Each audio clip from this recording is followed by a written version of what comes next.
नमस्कार. आरो स्टोरी मराठीमध्ये आपल्या सर्वांचे स्वागत आहे. आज आपण ऐकणार आहोत एक भयकथा, रघुनाथ मास्तर. रमेश मुंबईवरून गावी आला होता.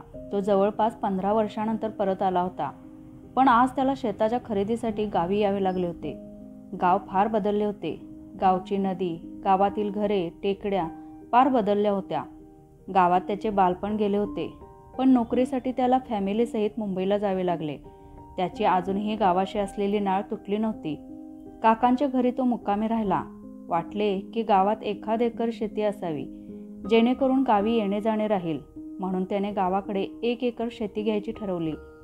त्याने एका दिवसात खरेदीचा कार्यक्रम उरकला. त्याने फिरता फिरता एक फेरफटका गावाकडे मारला. त्याला शाळेतील दिवस आठवले. शाळा आता बंद पडली होती, पण बालपणीच्या आठवणी त्याच्यासमोर उभ्या राहत होत्या. आपण शाळेत असताना केलेल्या खोड्या, गमती जमती त्याला आठवत होत्या. शाळेजवळच नदी होती. तिकडे बरीच झाडे होती. तिकडे कुणाचेही मन रमेल असं वातावरण होतं. अगदी गावच्या बाहेर रघुनाथ मास्तरांचे घर होते. रघुनाथ मास्तर म्हणजे 1ली ते 5वी पर्यंत रमेशचे वर्ग शिक्षक होते. रमेशला वाटले, चला एकदा रघुनाथ मास्तरांची भेट घेऊया आणि उद्या सकाळच्या बसने मुंबईला निघून जाऊ. गावात फिरता फिरता सायंकाळचे 5 वाजून गेले होते. रघुनाथ मास्तरांचे घर हे गावाच्या अगदीच बाहेर होते. रमेश झपाझप पावले टाकत मास्तरांच्या घराकडे निघाला. चालताना त्याचे मन त्याला म्हणत होते की नको जाऊ तिकडे, मास्तर घरी असतील किंवा नसतील. पण त्याला चालताना आठवले की आज गुरुपौर्णिमा आहे, जावेच लागेल आणि मास्तरांचा आशीर्वाद घेतल्याशिवाय मला चैन पडायचं नाही. ज्याने आपल्याला घडवले अशा गुरुची भेट घ्यायला नको का? तो आणखी वेगाने मास्तरांच्या घराकडे निघाला. मास्तरांचे घर आता जवळच आले होते. त्याला तिथे जाऊन नवल वाटले, कारण मास्तरांच्या घराला जे लाकडाचे फाटक होते ते आता मोडून पडले होते. रमेशने हाताने ते बाजूला करून आत अंगणात प्रवेश केला. मास्तरांच्या घराला आता घरपण राहिलेच नव्हते. व्हरांड्यात कोळ्यांचे जाळे, घराचा रंग मलिन झालेला, धूळ इतकी साचलेली की जणू कितीतरी वर्ष इथे कोणीच राहत नसावं. त्याला बालपणीचे एक एक क्षण आठवू लागले की कसे आपण मास्तरांच्या घरी यायचो. इथे व्हरांड्यात बसून मास्तरांशी गप्पा मारायचो. मास्तरांना एक मुलगी होती. बायको तर मुलगी झाली तेव्हाच वारलेली, पण तिचे बहुतेक लग्न झालेले असावे, कारण रमेशच तर 30 वर्षाचा झाला होता. रमेश दरवाजावर ठाकठाक करून ठोकत होता, पण आतून काहीच आवाज आला नाही. ते घर खूप शांत वाटत होते, जणू आतमध्ये कोणीच नव्हते. न राहून रमेशने दरवाजा लोटला. तसा कर कर आवाज झाला आणि दरवाजा उघडला गेला. जणू तो दरवाजा रमेशच्या ढकलण्याची वाट बघत होता की काय. रमेशने आवाज दिला, मास्तर, ओ मास्तर, कुठं आहे तुम्ही? आतून काहीच आवाज आला नाही. आत भयानक अशी शांतता, काहीच प्रत्युत्तर नाही. रमेशला थोडे अजीब वाटले, कारण आत कोणीच नव्हते. रमेश घरात हिंडू लागला. घरात कुबट असा वास येत होता. पूर्ण घर आतून धुळीने माखलेले होते. घरातील खुर्च्या तर धुळीने भरून गेल्या होत्या. काय अवस्था करून ठेवली यार मास्तराने घराची. मुलगी होती तेव्हा मास्तर घर स्वच्छ ठेवायचे, पण आता केवढीही घाण.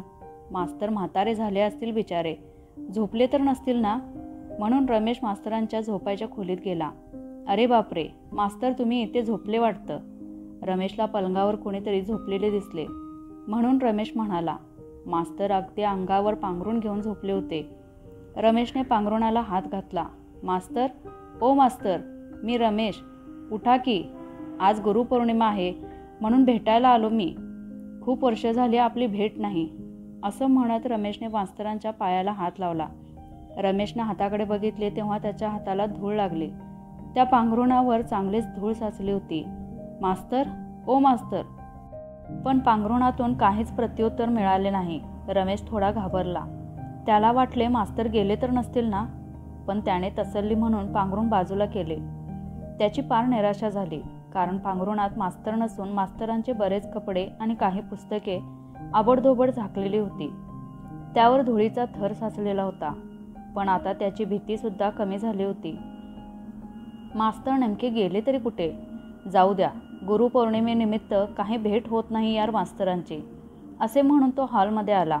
रमेशला धक्काच बसला, कारण हॉलमधल्या खुर्चीवर मास्तर बसले होते.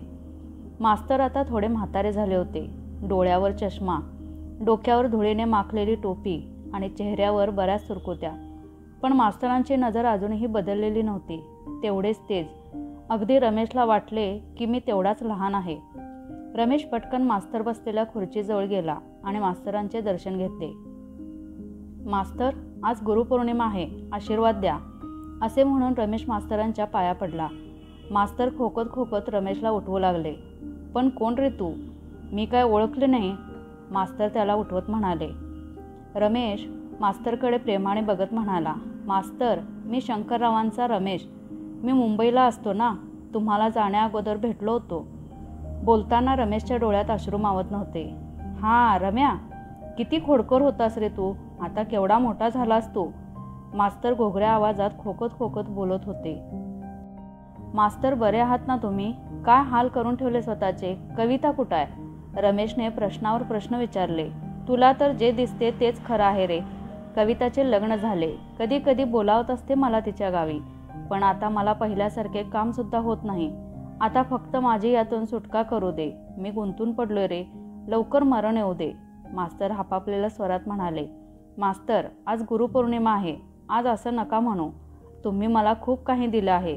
जसा कच्चा घडा घडवून पक्का केला जातो तसे मला तुम्ही घडवले. हे घ्या तुम्हाला, असे म्हणून रमेशने खिशातले पैशांचे बंडल काढले आणि मास्तरांच्या हातावर टेकवले. बघता बघता मास्तरांच्या डोळ्यातून टचकन अश्रू खाली उगळले. नको रे बाबा, तू आलास, 2 शब्द बोललास, यापेक्षा मोठी गुरुदक्षिणा कोणती आहे? राहू देत, मास्तर रमेशला म्हणाले.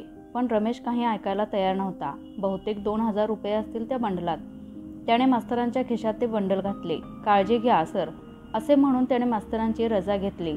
मास्तर जाता जाता रमेशला म्हणाले, बाळा रमेश, एकदा कवितेला भेटून येशील? रायगावला आहे ती, आणि तिला माझा निरोप नक्की सांगशील की बाबा खुश आहेत म्हणून. रमेशच्या डोळ्यात पाणी आले. आता बाहेर बराच अंधार झाला होता. तो खूप खुश होता, कारण आज त्याला गुरुपौर्णिमेनिमित्त गुरुची भेट झाली होती. तो झपझप पावले टाकत काकांच्या घरी पोचला. जेवण आटोपून तो काकांशी शेताच्या खरेदीबद्दल चर्चा करू लागला. थोड्या वेळाने रमेश काकाला म्हणाला, काका, आज रघुनाथ मास्तरांची भेट झाली होती त्यांच्या घरी. काका त्याच्या तोंडाकडे बघतच राहिले. त्यांनी विचारले, काका काय झाले, असे का बघत आहात? काका म्हणाले, अरे 2 वर्षे झाली मास्तर काही गावात आले नाहीत. त्यांच्या लेकीकडे गेले असे लोक म्हणतात, पण ते या 2 वर्षात कधीच कोणाला दिसले नाहीत.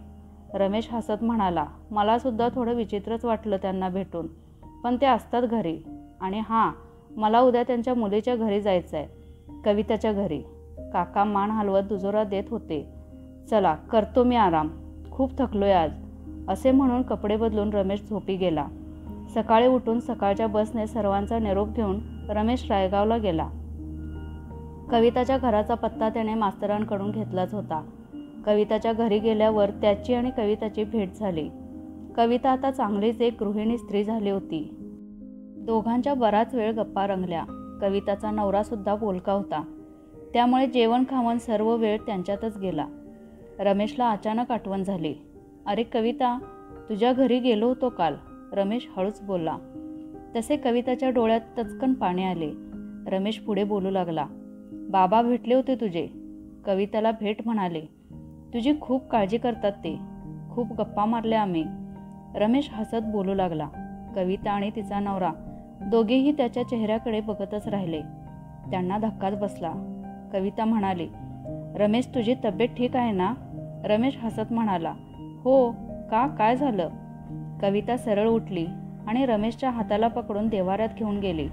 रमेशला धक्काच बसला, कारण समोर रघुनाथ मास्तरांचा फोटो भिंतीवर लटकलेला होता. त्यावर हार चढवला होता. रमेश घाबरत म्हणाला, अरे, जिवंत माणसाच्या फोटोला हार? कविताचा नवरा रमेशला म्हणाला, रमेश, तुम्हाला काहीतरी गैरसमज झालाय. बाबा 2 वर्षांपूर्वी वारले. शेवट त्यांचा आजारीपणातच गेला. तुम्हाला काहीतरी भास झालाय. अहो मास्तरांना मी पैसे, बोलत रमेशने खिशात हात घातला. त्याला पुन्हा धक्का बसला, कारण त्याच्या खिशात पैशाचे ते बंडल जसेच्या तसे होते. त्याने पैसे मोजून बघितले. बाकी चिल्लर दुसऱ्या खिशात होती आणि 2000 रुपये जसेच्या तसे होते. त्याचे डोके फुटून जाण्याची वेळ आली होती. त्याला दरदरून घाम फुटला. त्याचे लक्ष त्या फोटोकडे गेले. मास्तरांच्या फोटोत मास्तर रमेशकडे पाहून स्मित हास्य देत होते. रमेशला चक्कर आल्यासारखे वाटले. कसाबसा सावरत तो समोरच्या खोलीत जाऊन बसला.